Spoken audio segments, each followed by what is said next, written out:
The following program is an MLWRadio.com production.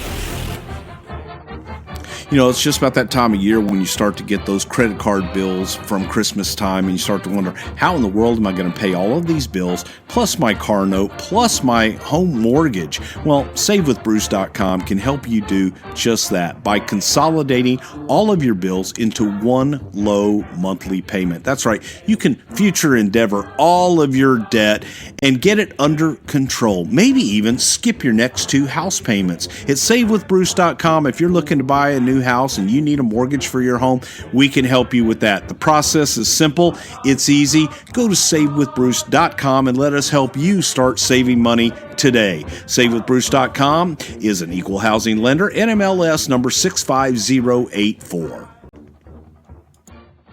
Welcome to WHW Monday. Tony Schiavone and Conrad Thompson. Jim Crockett First Arcade, 605 NWA. TV title, Cajun Omni, the Bunkhouse Stampede. Flair and Horseman, Garvin, Bogey, Magnum, Dusty, Express Tag Teams. Turner, Bond, Mid-South Joint World Championship Wrestling. Talking about the great years of World Championship Wrestling, the NWA, and Jim Crockett Promotions. Tony and friends North they win. Look, Schiavone's back again. World title split off center stage. Bischoff, Disney, Hogan, and Nitro. New World Order and the Crow. Thunder, Russo, Arquette Champ, Vinnie Mac, simulcast. Tony's back with Conrad, not your classy podcast. Watch along, try not to laugh. Lowest rules can't pass. This wasn't the initial plan. Tom Zigg's a good-looking man. Klondike Bill, make a chair. Tommy, you come over here. What happened when? WHW Monday.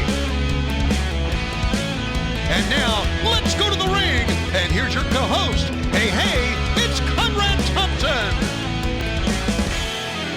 Hey, it's Conrad Thompson, and you're listening to What Happened When? Monday on the MLW Radio Network. And the man of the hour, the master of ceremonies, is with us, Mr. Tony Schiavone. Tony, what's going on, man? How are you?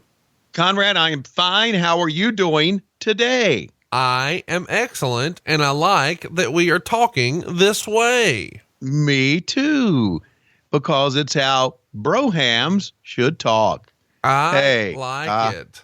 Ha, ha, ha. We're doing something different today, boys and girls. It's not a watch along. It's a laugh along with Tony Schiavone and I. We took to Twitter, we took to Facebook, and we asked, do you have a question for Tony Schiavone? Speak now or forever hold your peace.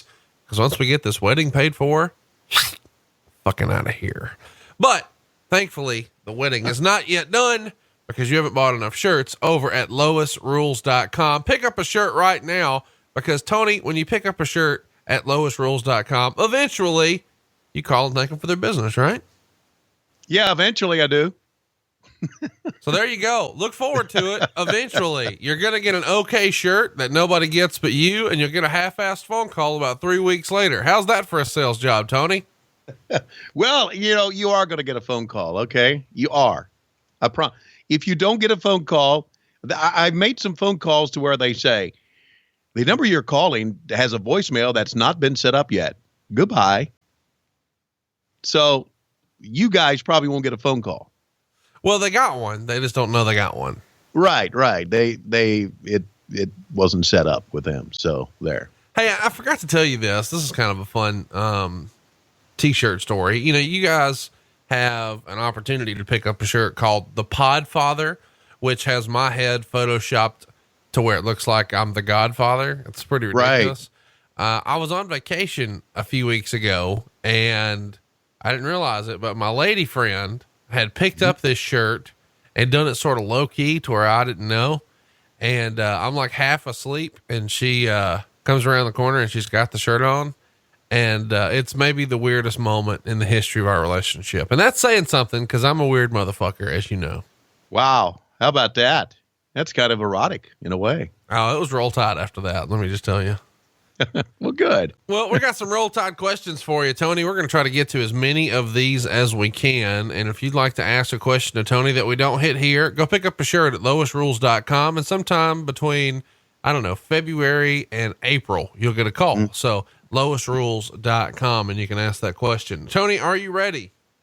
I am ready. Let me say that there's a lot of people that I call that do not have questions for me or a lot of people that I call that say, I had a question for you. I just can't think of it right now.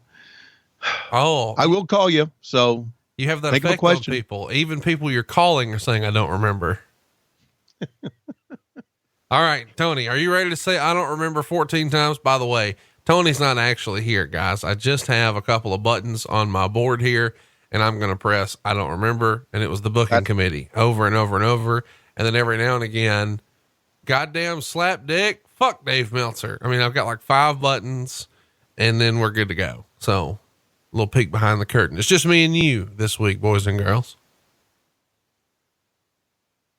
Press the button. It was the booking committee. Okay.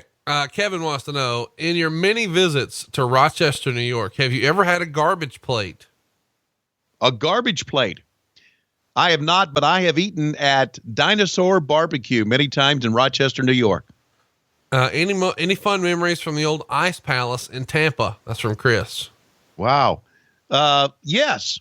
Here's the fun memory I had at the Ice Palace in Tampa. We were there and we were calling the matches. Our Nitro set was back away from the ring, and I'm doing the play-by-play, and all of a sudden someone comes and slaps me on the back as hard as he can. And I turn around, and it's a drunk Wade Boggs, about as drunk as anybody could be. And I know, he and he were friends, and he lived in Tampa, and of course he was a Hall of Famer, but he was a Hall of Fame lit up that night. Woo! Right. I like it. Yeah, right in the middle of doing a. So it was a moment that I'll never forget. That usually doesn't happen. Michael wants to know, what was your favorite David Crockett moment that made you laugh your ass off? Well, it had to be the Mulkeys win, because I've said it before on this program. When the Mulkeys won, the interview that David did basically was David saying, "You won," and the Mulkeys looking around, hands up in the air like, "We won," and David said, "Yeah, you won." And they said, "We won." So that's basically what the interview was, back and forth. You won, we won, you won, we won. And they came back to me, and I actually was laughing on TV at that time. And I never laughed so hard in my life at anything that David did with us. AJ wants to know, if you had the chance to call one more match as an announcer and you could pick the participants, the type of match, the referee, the venue, the event, what would it be? I'd like a chance to call Steamboat and the Macho Man Randy Savage. Yep. I like it. Maybe we should do that here on the show. I mean, I need to lay out and rack it up and call it. Yeah. Maybe you do that with Rich Bikini or somebody serious, because I would, be trying to talk. Yeah, about you're how not Roll serious Tide, about anything. Elizabeth. Yeah. Yeah. I mean, because here's the deal. Nobody gives a fuck. Right. Michael wants to know, any stories about Canyon or Alex Wright? They were my favorites growing up, along with Glacier. I went to Chris Canyon's WrestleMania party right after we went down, which would have been WrestleMania in 2001, and hung out at his house and had a few drinks with him and a lot of the people who were in attendance. That was the night that Bobby Heenan, I think, called Gene Okerlund Tony on the air. That's the only time I hung out with Chris Canyon. I really thought Chris Canyon was a hell of a talent and had a great mind for the business. I didn't really know Alex Wright that well. Brandy wants to know, if you were a manager, which 4 wrestlers would be in your stable and what would it be called? Let's see. It would be Arn Anderson in my stable. Yep. It would be Ric Flair in my stable. Woo! We're the 4 horsemen so far. Yeah. It would be Dolph Ziggler in my stable. Okay. Yeah. And it would be I don't know, Zack Ryder in my stable. I like it. And Kurt Hawkins is the heavy. He's on the outside. Yeah, he's on the outside looking in, the heavy. Kevin wants to know, what did Mark Madden smell like? Mark Madden smelled like French toast buttered on one side. Alex wants to know, who would win in a shoot fight, Bob Caudle or Gordon Solie? Clearly the answer is Gordon Solie, because he wouldn't feel a thing. Right. Although Gordon had trouble standing up, so Bob could have probably put the boots to him. Wes wants to know, was Tony fed the line, "He's gonna cut his beard off," or was it an ad lib when Tank Abbott held a knife to Big Al's throat at Super Brawl 2000? It was an ad lib. Good God. How does that come to be? How does it come to what? How does that line come to be, or how does it come to be that someone remembers that stuff? How does it come to be that somebody brings a fucking knife out on TV? Yeah. Well, you know, It was the I booking guess, committee. yeah, who knows? It was Tank Abbott, right? Michael Bayer wants to know, is there any truth to the rumor from Mike Graham that Eric Bischoff owned a t-shirt company and would make money off the NWO shirts? Same with music, that he filtered all of WCW's music through his company, and that's why they lost so much. No, there's no truth to that rumor. Have you heard something about that, Conrad? I have heard about the music. I have not heard about the t-shirts. Yeah. But I don't know, how much. Jimmy Hart would be able to tell us, and something I'm going to have to ask Jimmy about when I talk to him next time, because he and I have talked periodically. So the t-shirt thing, no, that's not true. The music thing could be. Seth Hicks wants to know, do you wish you had the opportunity to call the Flair Steamboat trilogy in 1989? No. Michael wants to know, Medusa post boob job or Deborah? The world wants to know. Post boob job or Deborah? Well, once upon a time she had life rafts. Oh yeah, I know. And she's still roll tide today, but we're down to floaties as compared to the rafts. It's funny. I was just on Medusa's podcast and we talked about floaties. Although not in the same context that you just did. Well, because I'm a wordsmith, right? I paint a colorful picture, my friend. Yeah, you sure are, buddy. I would go with Medusa post boob job. I mean, gotta. Yeah. Mm-hmm. Mike Taylor wants to know, this is a good one. If you could punch one person in the face and know there are no consequences, who would it be? If I could smack one person in the face, no consequences. No consequences. Man, it would have to be a senator or a congressman. Oh, that sucks. I think you meant wrestling. Oh, wrestling. Wow. Wrestling. God, I don't know if anybody I ever wanted to smack in the face and say, "Hey, you prick." That's a terrible question. See, that's a question that assumes that everybody hated everybody. No, there was always somebody you hate. I never hated anybody. I didn't. Okay. I'll let it go. Chucky wants to know, has Lois ever met Medusa? No. No. But she's watched her Alundra Blaze documentary, thought she was pretty cool. Joshua wants to know, did you ever get invited to any of the wife swapping parties in WCW? Absolutely not. Thank God. Andy wants to know, where did the tape machines or rolling phrase come from? Was it a line fed to you or an ad lib? That was an ad lib. I can remember back in the day when we used to cut the old promos at Jim Crockett Promotions, and we would do the local interviews that would insert in all the shows. And sometimes they would go 3, 2, 1, and I would start talking. They go, cut. The tape machines are not rolling yet. So I heard that line from Jackie Crockett so many times that I just kind of used it. Caleb wants to know, what was Sonny Ono like? I always thought that Sonny Ono was kind of a shady character, but he was a friendly kind of sort. But you just didn't trust him. I thought maybe I don't know, maybe I was wrong. JD wants to know, what in your opinion is WCW's best moment? Best moment. Yep. In WCW. Wow. That's pretty big. It would have to probably be, bringing in Hulk Hogan. Jesus wants to know, what was the hardest match to call? The most difficult match to call was, I called a Flair and Junkyard Dog match one time. That was difficult. Eric wants to know, what was your opinion of the West Texas Rednecks? Push the button. You got a button you're going to push? Yep. Push it. I don't remember. Adam wants to know, what was worse, the Yeti or Van Hammer?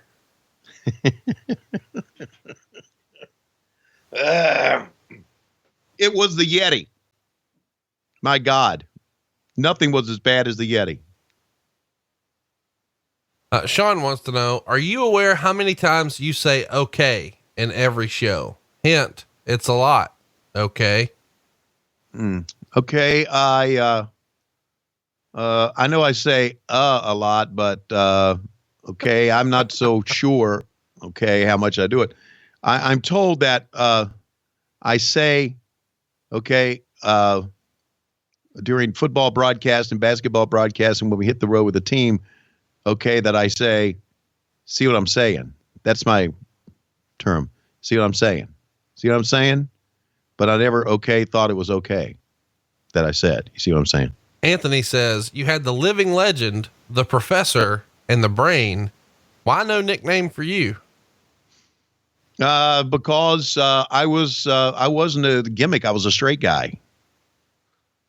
Well, that's debatable. Tom Zink disagrees. Rob wants to know, did any of your kids show any interest in getting into the wrestling business? No, they did not. They all loved it. My oldest son, Matt, did go recently, because he lives up there. He was up in Stanford, and he went to visit the Titan TV studios because I got a friend that works there. And I asked him if he wanted to get in the business, and he said, nah.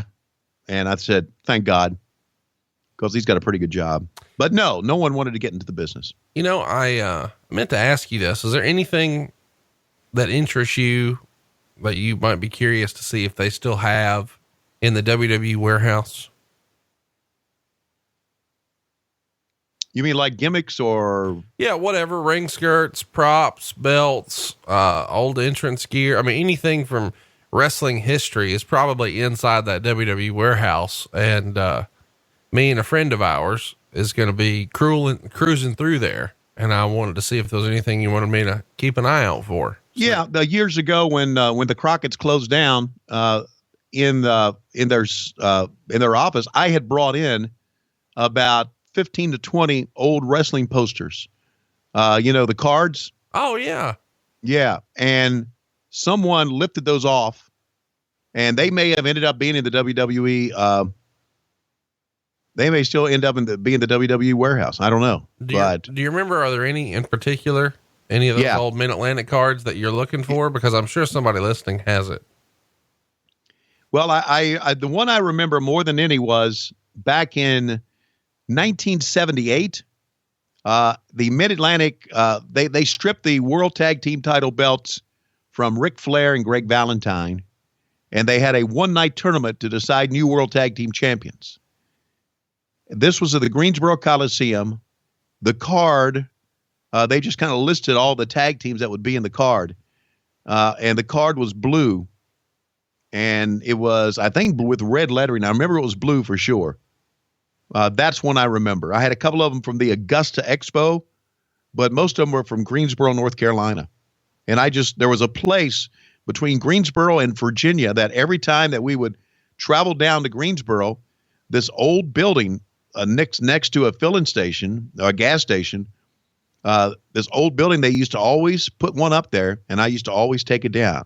So I had many of them. So when I started working with the Crockett's, I wanted to show Francis and the Crockett's all the stuff that I had, and I showed it to them and everything, left in the Crockett office, and then one day they were all gone. Ta-da. Ta-da. So they I don't know, they may have ended up in Stamford, Connecticut. Now they're in Jackie Crockett's storage locker somewhere in South Carolina. There could be. You're exactly right. They could be.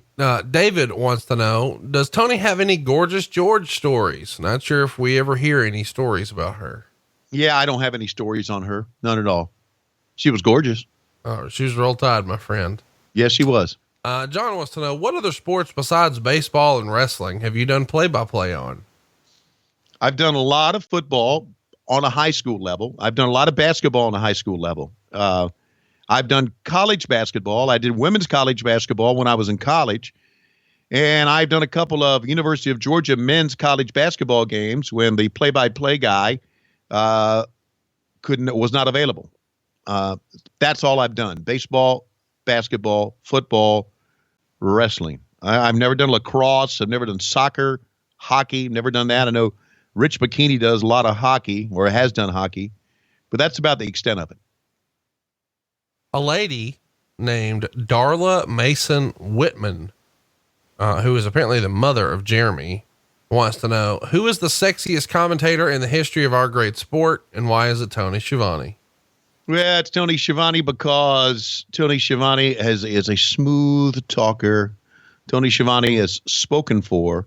And when you know he's not available, that makes him even sexier. See what I'm saying? No, I don't. Okay. Okay. I like that. Okay. See what I'm saying? Okay. Excluding Ric Flair, this comes from Josh Mayer. Who was the best WCW world champion? Excluding Ric Flair was the best WCW world champion? That's right. Was Steamboat a world champion? Yeah. All right, Steamboat.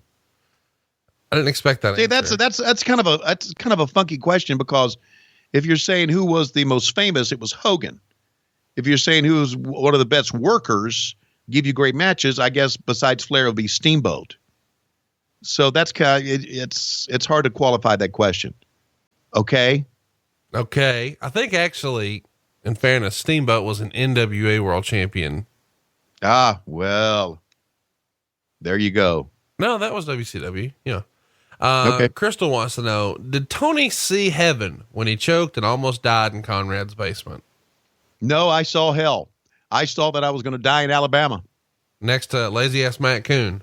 Lazy ass Matt Coon. And of course, Jay-Z, who, apparently does save people for a living, but couldn't get off his ass that night. No. Well, in fairness, he was drinking vodka and Crystal Light, I think is his jam. James Edwards wants to know, what is Ric Flair really like when the cameras aren't on? The same way he is when the cameras are on. Well documented. There is no denying that. Michael wants to know, what'd you think of the Insane Clown Posse? I thought they couldn't work, but I thought they really loved the business and worked and tried awfully hard. Will wants to know, were there any Nitro Party tapes sent to the CNN Center that were not suitable to be replayed on television? There were plenty of those that we got from college students. I did not get the chance to look at those. But So hang on. Are they like just passing the bongs around, or is this like Campus Invasion, Shane's World stuff? Yeah, that stuff. Just silly cursing type, running their mouth. And I mean, I didn't see any boobs or anything like that, or didn't see any, sexual acts, but there was a lot of just cursing and stupidness and drunkenness that. So it's our show, basically. Yeah. It became a podcast years later. Can you discuss Flair's legit heat for Hogan after the leather strap hits for David Flair? Only from what I read, that he was pissed off at the way he whipped David Flair. I remember that when I watched it, when I saw it happen back then, I didn't think it was that bad. And then Conrad and I watched it again, and then I realized, wow, this was really bad. So when I heard that Flair was pissed off about it, I was wondering, this is all a work. Why would he be mad? It's the business. But then I can see why. Yeah. I mean, you watched it again almost 20 years later, and it's tougher than you remember. Oh yeah, it is. Yeah, it is. Brian wants to know. Go ahead. Let me add something to this. And not necessarily that moment, but there's a lot of moments that happened that I was unaware of, because a lot of times I was being told what was coming up ahead. Right. So there's a lot of things that happen in the ring that I didn't really pay attention to. If you go back and you see it now sitting in your easy chair or what, and you watch it knowing what you're about to see and know the story behind it, it takes a completely different turn. Here's a fun one here. Oh boy. Robert wants to know, what was the deal with the WCW logo change in 1999? Yeah. Eric Bischoff wanted a logo change because he wanted something that would be identifiable with WCW, that you could look at it and immediately know that it was WCW. Not a bad idea in theory. And he always said, that's what Nike has. You look at the swoosh and you know Nike. And he's right. It's the most famous logo of all time. Unfortunately, the WCW logo didn't come anywhere near the Nike logo. And it was just kind of a bastardized thing. But that was he wanted a marketing tool, much like you know what the Under Armour sign looks like now. You know what that is. You know what the Nike swoosh is. And there's some other things out there, I guess, that you can just look at their logo and say, that's it. That's what he wanted with WCW. What he got was, as I've said many times on this show, he got an exploding vagina. Oh my gosh. Mike says, you have mentioned you didn't enjoy WCW near the end and your enthusiasm declined. At what point did that begin? It really had to be the last year when we heard so many rumors that we were going to be sold, bought, fold up tent, and everybody was kind of, once again, the people that were running WCW obviously didn't give a shit about it.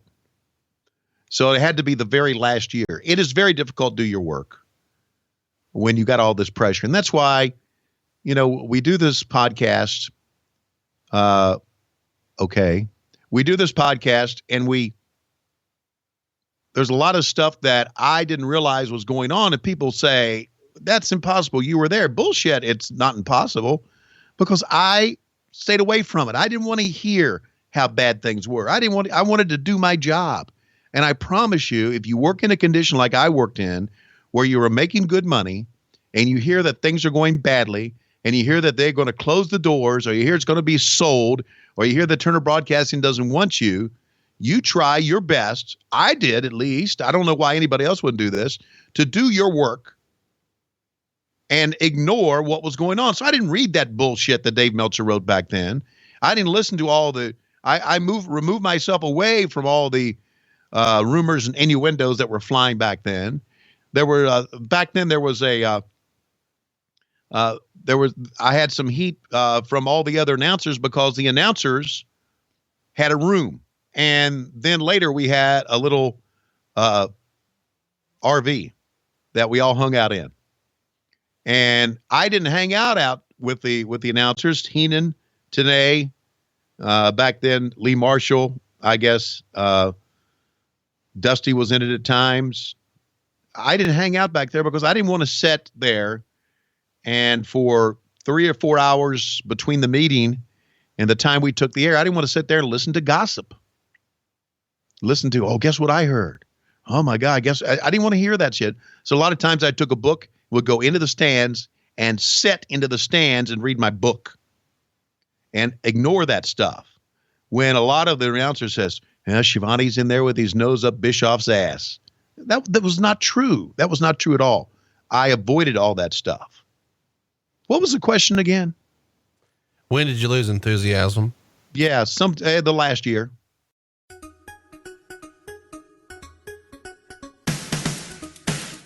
Hello, everybody. I'm Sean Mooney in the MLW Event Center, and let's get to it. Major League Wrestling is back with a new show you can stream or download at MLW.tv. Watch MLW 0 Hour and see what many fans are calling the Match of the Year candidate and more, plus Tony Schiavone and Rich Bocchini on commentary. Don't miss out on MLW 0 Hour, out now at MLW.tv. On What Happened When, let's get to those podcasts. Tony and Conrad talk WCW Sold Out. Has Tony's opinion of luchadores changed in 2018? Well, find out. On Down and Dirty with Dutch Mantel, the guys talk about the early days of the Macho Man Randy Savage fighting off a canine dog, Harley Race causing a riot, and the Puerto Rican Santa Claus. Lucha Talk is back. And they're talking about what 2018 has in store, including new women being brought into CMLL and how that affects the landscape of the division. Atlantis' return will have a big mask match this year, will it? And finally, Comprehensive Fantastica Mania and much more.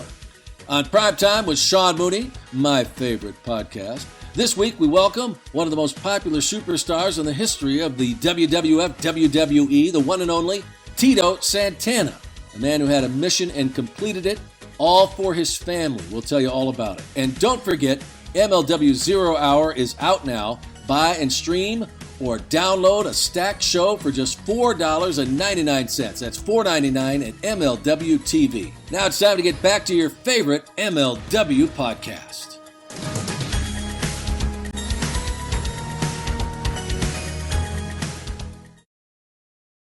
Mike wants to know, any DJ Rand memories? Oh, DJ Rand DJ Rand had a tape that I guess I found it on YouTube. You seen that tape of Chuck Berry in the shower with a prostitute? And when he farts in her face? Yes. Uh-huh. Yes. Yeah. He showed us that one day when we were in the RV and we were all laughing. So, you know, what's funny is I didn't even know that existed all the way back then. I've only seen it in the more recent years, and it's one of those, man, you're not going to believe this. And even still, after I watched it, I wasn't exactly sure what I was watching, but it does feel like something that Klondike Bill would have been crowded around the RV to get a good look at. Yeah, I know. And when he says, "Smell my farts," I remember DJ Rand and all of us just laughing uncontrollably. The best line in there is something like, "I like to do stuff like that." You mad at me, aren't you, honey? Oh, God. No, you can't kiss me. You got piss in your face, baby.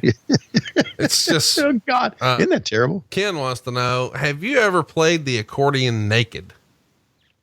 No, but I've played the accordion lathered in cream cheese. All right. So that wouldn't have been completely naked. This is a question from me. This is real. Have you actually put an Oreo in French onion dip? Me? Yeah. Yeah. I tried it. It was on an album. I don't know. You don't remember this, but back in the 70s, there was a comedian named David Fry, and he did a great impression of Richard Nixon. And on his comedy album called Richard Nixon, A Fantasy, he talked about Richard Nixon smoking dope. And then Richard Nixon said he took a hit of dope and he said, "I don't feel anything. I'm rather hungry. Do you have any Oreos and some onion dip?" So I remember that back when we were in college, we laughed about that. So we tried it, and it was pretty gross, but I have tried it. Does Tony recall the BBC filmmaker who did a stint at the power plant and filmed Sarge working him out till he puked? Do you remember that? I do not. What do you think of Chris Cruz? Comes to us from Joe Wiley.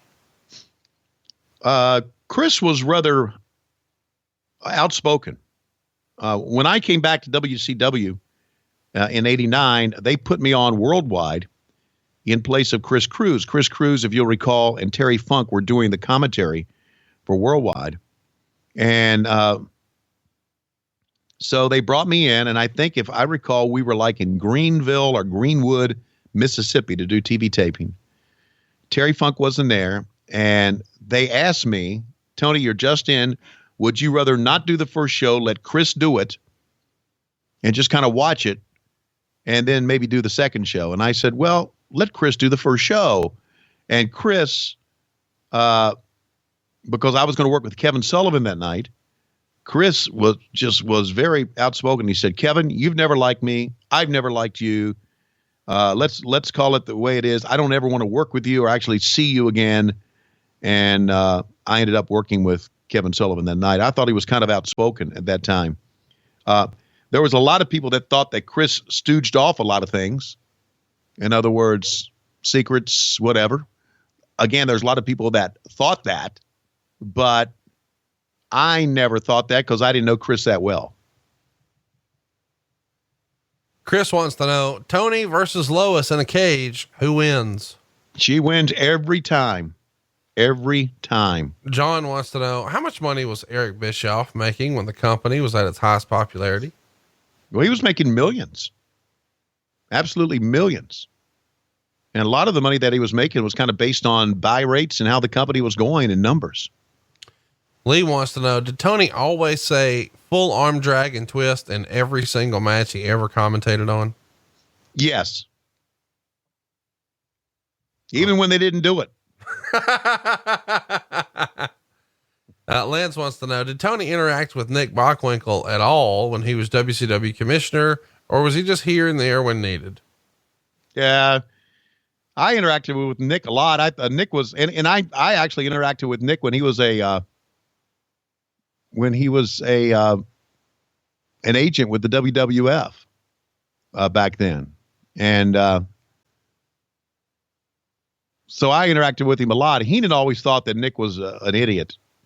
I think there's a well documented thing that we did on camera where Nick couldn't remember the name of the pay-per-view, and Heenan was behind us laughing like, ha ha ha, I told you he's a dumbass. Nick always came across as, a very intelligent champion, but Heenan thought in real life he was dumb. But yeah, Nick was okay. Aaron wants to know, does Dean Malenko belong in the WWE Hall of Fame?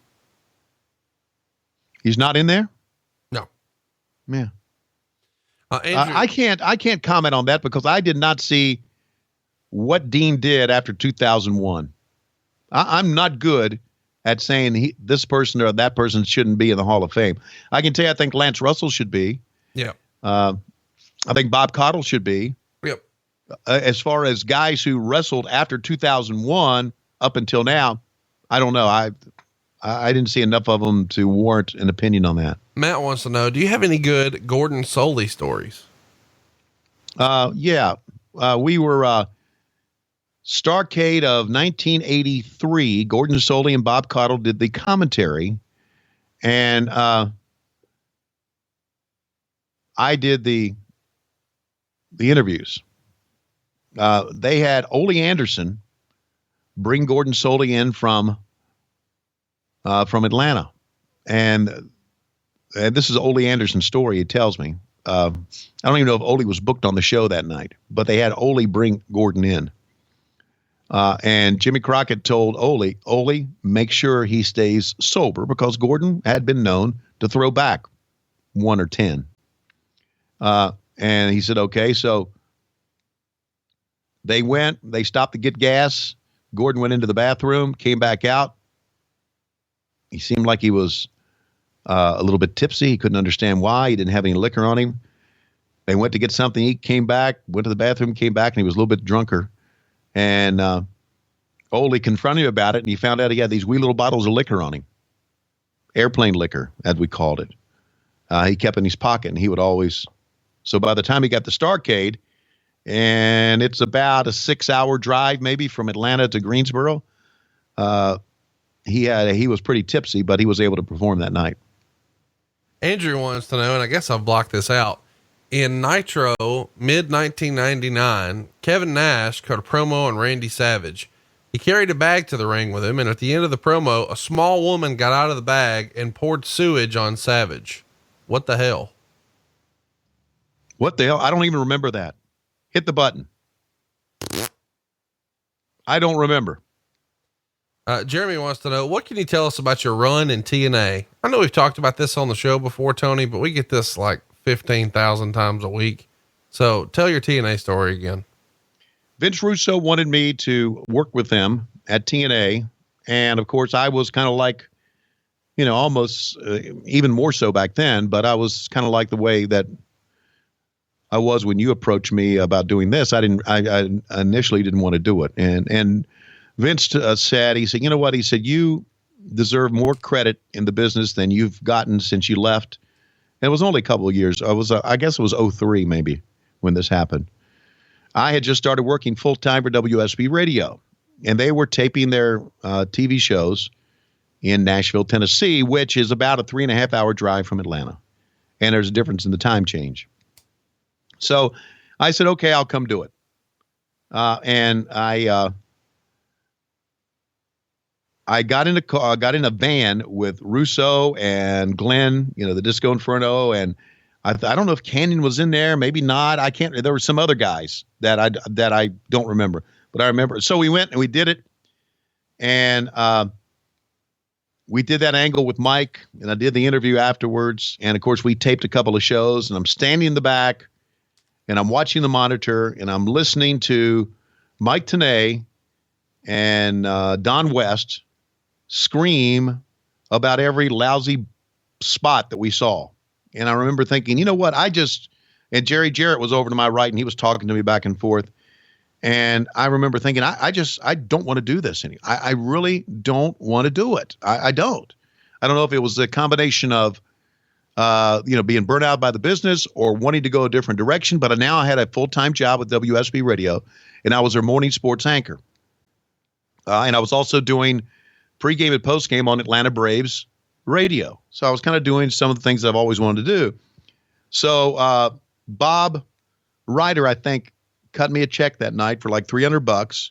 And as we're riding there, we rode all the way back to Atlanta. They dropped me off at the radio station so I could go in and go straight to work.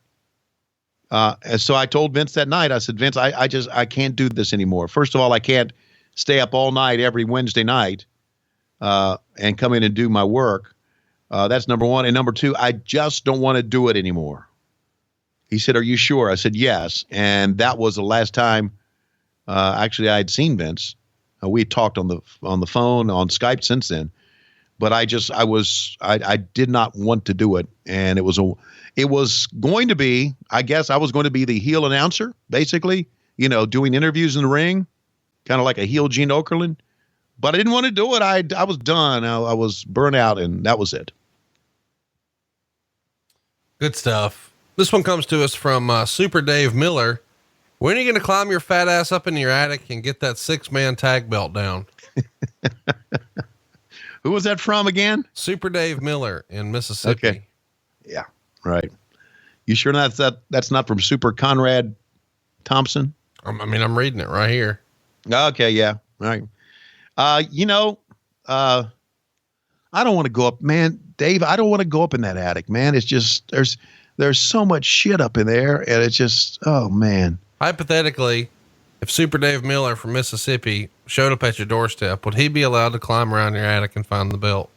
Yes, he would, but Conrad Thompson has dibs on it. So deal. I like it. Super Dave, hit me up. I'm getting you in the attic duty. Yeah. Super Dave. Yeah. Conrad will fly you here.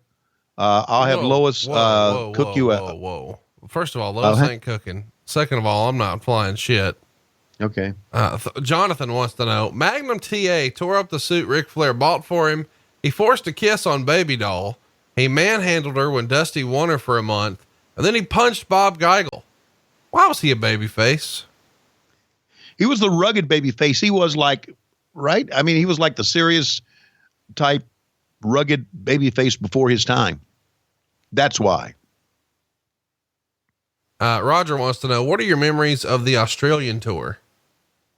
My memories were, I had a couple of memories. When we were we started out in Brisbane, and then we worked Sydney, and then we worked Melbourne. We had 2 shows in Melbourne, both were sold out. And in Melbourne, they put us up at this posh, over the top type casino type hotel, and had a reception for us on the last night. And they spent a lot of money on this reception. The food was spectacular. And it was kind of out on the patio, and they had torches out on the patio that night, and it was pretty spectacular. When we were in Sydney, Australia, we stayed at the Four Seasons, and that was during the Subway Series between the New York Yankees and the New York Mets in 2000, and that was just right after the Summer Olympics in Sydney, Australia. So I would get up in the morning about 9 a.m., which would be about 9 o'clock Eastern time, p.m. Eastern time, and watch the World Series in the morning, which I thought was awfully odd. It was also around the time, that we knew that we were kind of going down the shitter. So I pretty much stayed in my room and walked around Sydney a little bit and saw the sights I could not tell you one match that we wrestled, that we had. Not one. But I can tell you what we did other away from the ring. Any glass coffee tables down there? Oh, I'm sure. Yeah, I'm sure. Because there's some beautiful women in Australia. Justin wants I guess you don't need a beautiful woman for a glass coffee table. I'll never know. Yeah. Justin wants to know, when your team comes to my town to play the Durham Bulls, will you spend the night at my house rather than getting a hotel? I promise an HJ. Does that mean a hat and jacket? No, that does not mean a hat and jacket. I mean, it might be cold out. I don't know. Well, it could be some sort of cocktail, right? Right. It could be. Yeah. Yeah. Right. Haviland and some sort of orange juice. I don't know. Would you go couch surfing? Would you spend the night with fans? No, Save no, on I wouldn't do hotels? that. No. Because I take a bus back and forth from the hotel. I mean, yeah, a bus back and forth between the hotel and the ballpark, and it's just so convenient to do that. Christopher wants to know, if Lois weren't in the picture, which Nitro girl would you like to cat bath first? Why do we have to answer? This is Jim. Have I really set the standard this low in my life? Yep. Cody that I wants have to to know, would you rather be Steinerized or take a kick in the head from Goldberg?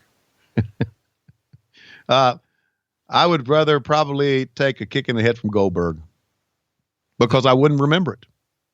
Steinerized, you could probably remember it the rest of your life. Oh my gosh. Carl wants to know, did Shagger Lee Marshall ever take Klondike Bill to a Nitro party? No, that is Stagger Lee, and he never did. No. Klondike would have loved it, well, especially on those campuses. Eddie wants to know if he can hear your Candyman impression. All right. Well, of course, we were talking about different characters that Jim Hurd wanted, and he thought there should be a guy that goes around with a bag of candy and throws out the candy to the kids because the kids love candy, and it would be like a Pied Piper thing. And we're going to call him the goddamn Candy Man. I said, well, who can be the Candy Man? So whoever's going to be the goddamn Candy Man, I want to make sure that he's somebody that can work and somebody that can interact with kids. And then, of course, we came up with Brad Armstrong, who was the goddamn Candy Man. So there it is. Do you prefer a 2-man or a 3-man broadcast booth? I originally liked a 2-man broadcast booth because I worked with David all those years, but I started really enjoying a 3-man broadcast booth when we had me, Tanay, and Zabisco, or me, Tanay, and Heenan, or me, Heenan, and Dusty Rhodes. So I at the end, it started out 2-man, but at the end I enjoyed a 3-man. Eric wants to know, what was the best piece of advice you received that helped you in calling wrestling? I can't remember the specific advice, but I remember Bill Watts taking me over and showing and telling me about different moves and how that I had to sell the different moves because it made it believable and it helped the storyline. And Bill Watts did this to me a number of times. And he was really serious about it. And he was like, and he wasn't, Bill could be very difficult, as we know, but he was very serious and was very helpful to me in my career. I've said this many times. He was the only boss that he wanted matches called a certain way. And if I didn't understand that, he would take the time to tell me why he wanted certain matches to be called that way. So I always did appreciate working with him. Alex wants to know about Kevin Nash. How was he as a person and a wrestler? Any funny stories? Well, I've told the story that when we were our very first Hog Wild, Road Wild, if you will, and we landed, and the fans met us a bunch of fans met us at the gate back then because you could do that, and we're walking up through, and this is, I guess, not Cedar Rapids, Iowa, but anyway, it's in South Dakota.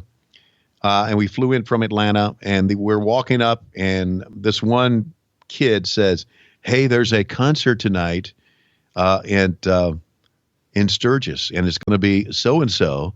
Are you going to the concert?" And Kevin said, "Hell no." He said, "I'm going to get a bottle of Jergens, turn on Spectravision, and my night's complete." and it just completely went right over the kid's head, but we all laughed like hell about it. I thought Kevin, for his size, was a good wrestler. I thought he was a very funny guy. Kevin and I had a little disagreement at one time when he thought years ago that I didn't like him being in the booking committees because there at the end, when we were all in booking committees together, Kevin would be in the booking committee, and Kevin was kind of a lighthearted, fun-loving type, cut-up type, always tell a joke type guy, and sometimes it bogged down the booking committee. And he thought I was upset about that, and I really wasn't, and we had a kind of a misunderstanding, but Kevin was a very talented, funny guy. Just so you know, you said the word booking committee 17 times in 13 seconds right there, which is really impressive. Okay. Joshua Penn wants to know, does Lois have a single sister? No, she has three brothers, no sisters. Chris wants to know, hey, Tony, who's the one wrestler you didn't want to go in the restroom after?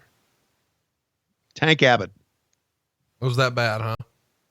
Yeah, he probably would, shit on the floor or all over the commode, just knowing that somebody else would be in there behind him. That was his move? Just. I don't know his move, but I could see him doing that. Okay. Speculation. James wants to know, I would love to know Tony's reaction to JR leaving WCW for the WWE. Yeah, that was, I was kind of in the middle of that because, Bill Shaw did not like Jim Ross. And of course, this was a time in the transition between Bill Watts and Eric Bischoff. They wanted, and I guess I'm speaking for Bill Shaw here and Eric Bischoff, they wanted Jim Ross to go out and sell syndication. And they really did not want to use him on TV, and they were going to use me and Jesse on TV. So JR obviously didn't like that. He still had a job, and he looked elsewhere and got a job with Vince and told WCW to take a hike. Greg Lawson says, much like WHW, the fans got to choose the matches for superstars on the Superstation. What are Tony's memories of the show? Were the results of work? And who was Magnum's Roll Tide co-host? Push the button. I don't remember. Jerry, how do fans remember all this shit, Conrad? They haven't been hit in the head.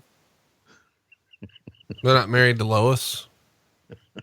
They haven't been around the world 19 times and seen Juventud Guerrera eating chicken naked. Jerry Stevens wants to know, I vaguely recall Hogan being called Hurricane Hogan very early on when he was joining WCW. Were they working out details with Marvel on using Hulk? I don't remember Hurricane. Hit the button. I don't remember Hurricane Hogan at all. Do you remember that, Conrad? No. Yeah.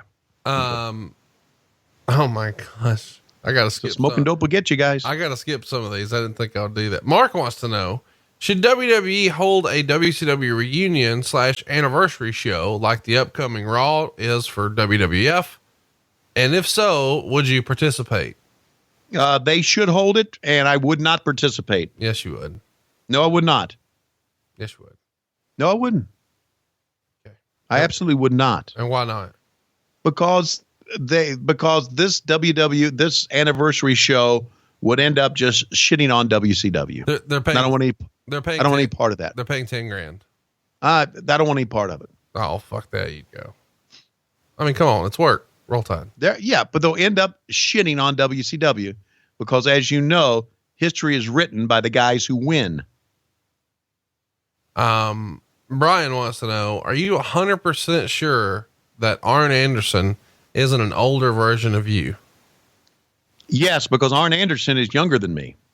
Well, a video was floated a couple of weeks ago, Tony, where it showed like a 23-year-old Arn Anderson wrestling, and everybody's I saw that. I saw that on Twitter. Yeah. That's actually Tony Schiavone. Okay. Yeah. I could take some bumps back in the day. Really? Off whose fingernail? GP wants to know, how did Tony end up back on the Monday Night Wars episodes on the network? Does that mean Kevin Dunn actually did call him back? No, that ended up I got in touch with a friend of mine who works there, And this was me probably the first time I called and said, "Hey, you guys need a producer?"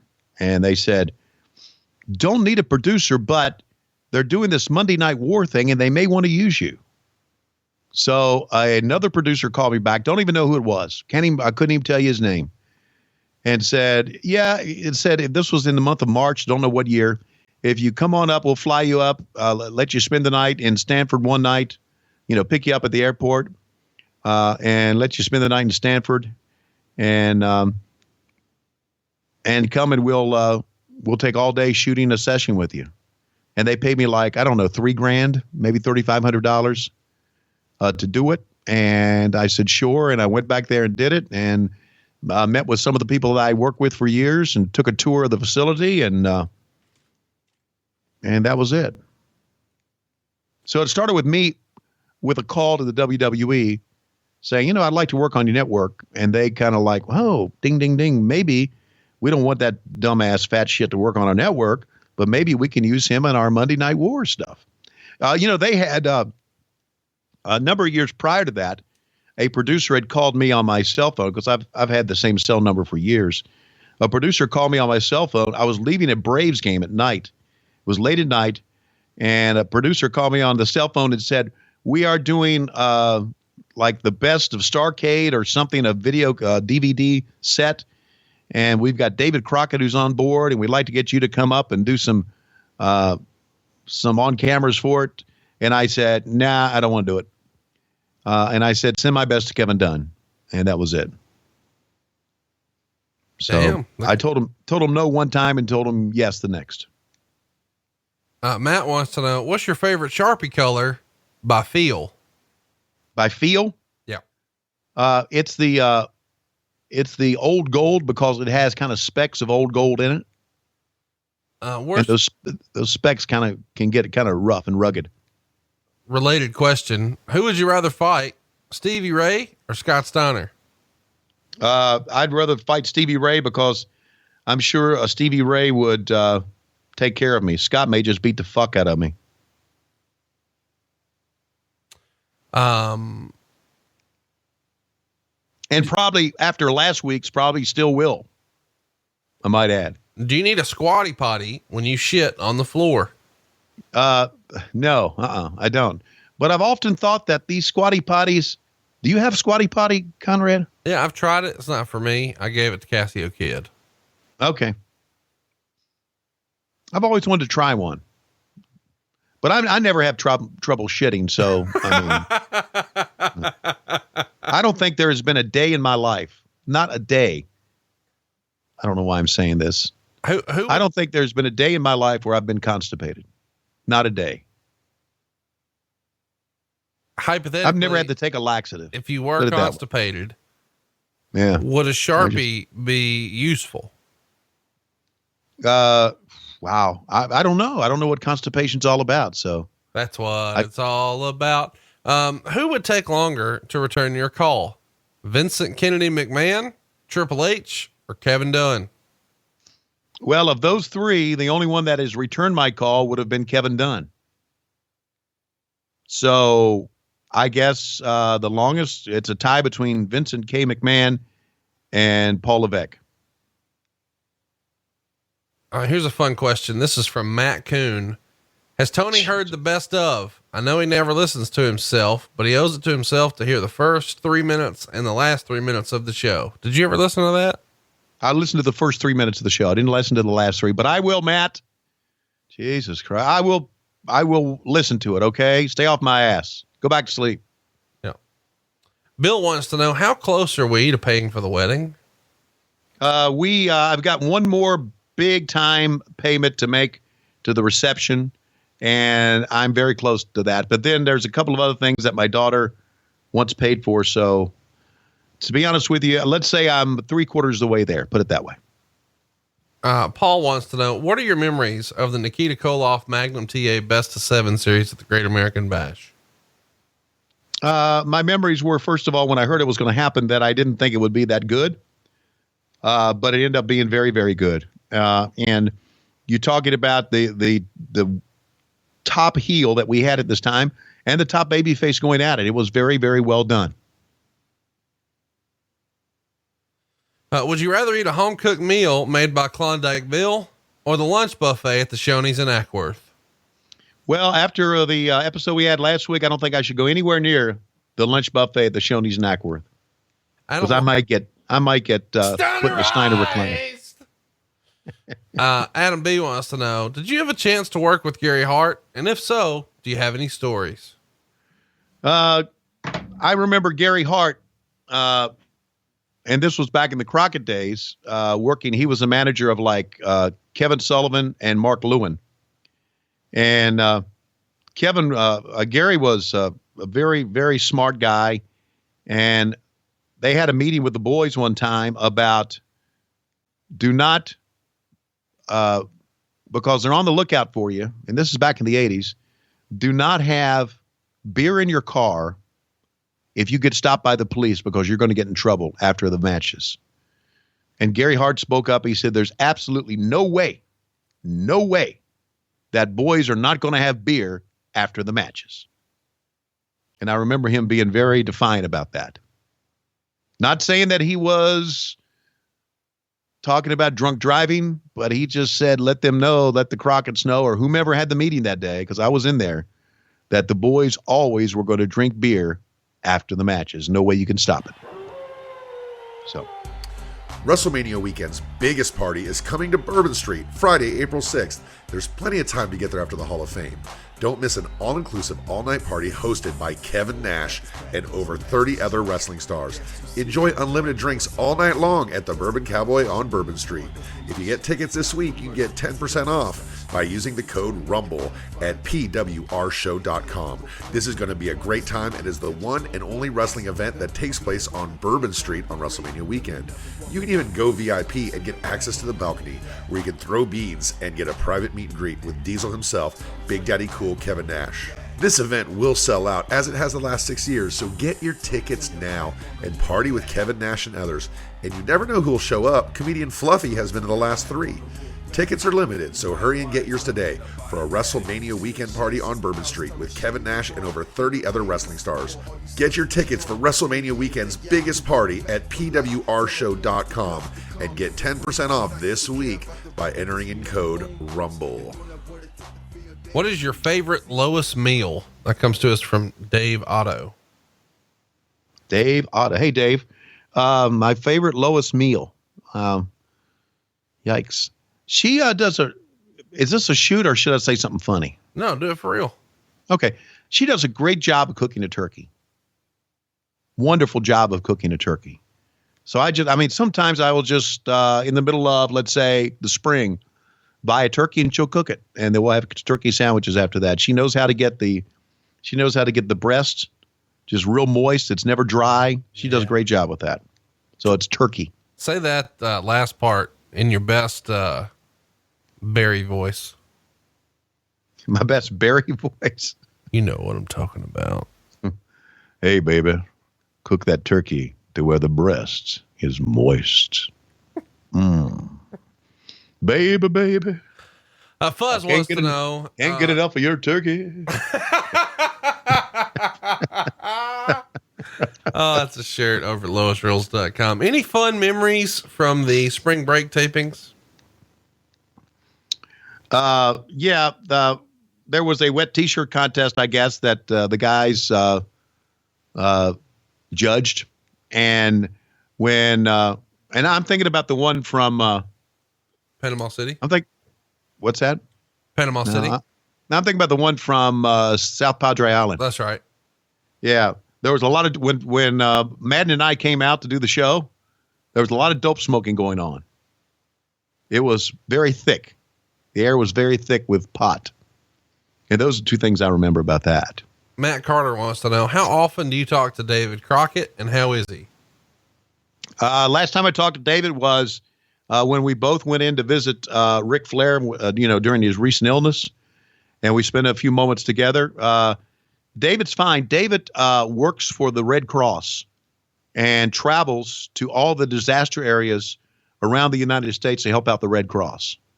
So he's very much giving his time and effort to to helping people out. David was really one of the great guys. I also had David a year ago, maybe 2 years ago. 2 years ago on a broadcast, he came to a game in Charlotte, and I had him on the broadcast with me. He and I talked back and forth a little bit. And I told him the story that our youngest son, his name is Timothy David, and we named David after him. And he said, "You're blowing smoke up my ass." I said, "No, I'm not. I'm really not, because," and I may have touched on this before, the Crockett's enabled me to buy my first house back in 1987. And when interest rates were like 18% or something dumb. Yeah, they gave me interest-free the chunk of money for a down payment, which was like, I don't know, maybe they gave me like $10,000, I don't know, $15,000, and I just paid them off, and it took a little while to pay it off, and so I never will forget that. And David was the one that, went to the family and said, "Let's do this for Tony," and I always thought I owed them a lot, and so we named our son after him, our youngest son. Justin French wants to know, my wife has a KitchenAid mixer. Unfortunately, the gimmick that spins and does the actual mixing is jammed. Any suggestions? Buy a new one. They're always easier to buy a new one than to have it fixed. You have it fixed, you're going to be taken to the cleaners. I moved along pretty quickly there, Tony, because you just admitted that the Crockett's helped you with mortgage fraud. Just so you know. That's mortgage fraud? Yeah. What, that they said, that I asked, "Can I borrow some money for a down payment?" They said yes. That's mortgage fraud? You probably listed it on your application as a gift, and it wasn't actually a gift because you had to repay it. So yeah, that's not good. Vince wants to know, was there ever a pitch for you to be involved in a pudding match with Tom Zink? No, there was not. That would have been very interesting. Tom and I are about the same, or, about the same age. I was just a little bit older than him. So it may have been a pretty even match. This is a fun one. Do you and Lois have celebrity hall passes? Are you in the loop on this? Never heard of it. Okay. So there's like a husband and a wife get together and they say, now I know it's never going to happen, but hypothetically, if I ever had the chance to hook up with blank, and the wife would say, "Oh, well, you're never going to meet her. And if you did, she would never go for you. So approve." Yeah. And then he reciprocates it. And she says, "Well, if I ever have the chance to meet blank," and he laughs and says, "Oh, that's never going to happen. Approved." Do you and Lois have such a pact? We do not. I don't know if there's any, I remember back when she loved Robert Redford back then, but of course he's old and leathery right now.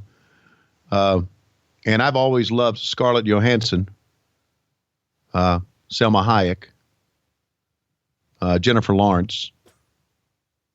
There's a lot of them. I can tell. That's the best.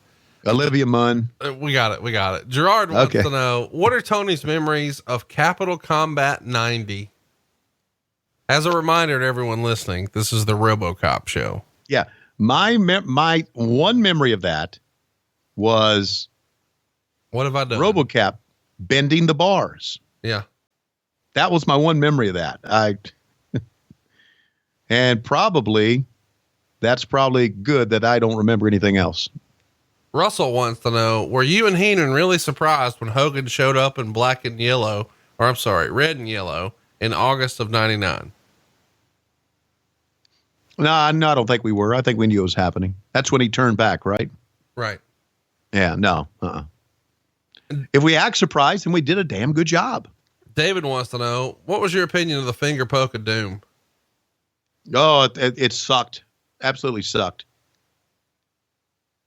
Citizen Craig wants to know, was there ever a consideration to go back to Surfer Sting?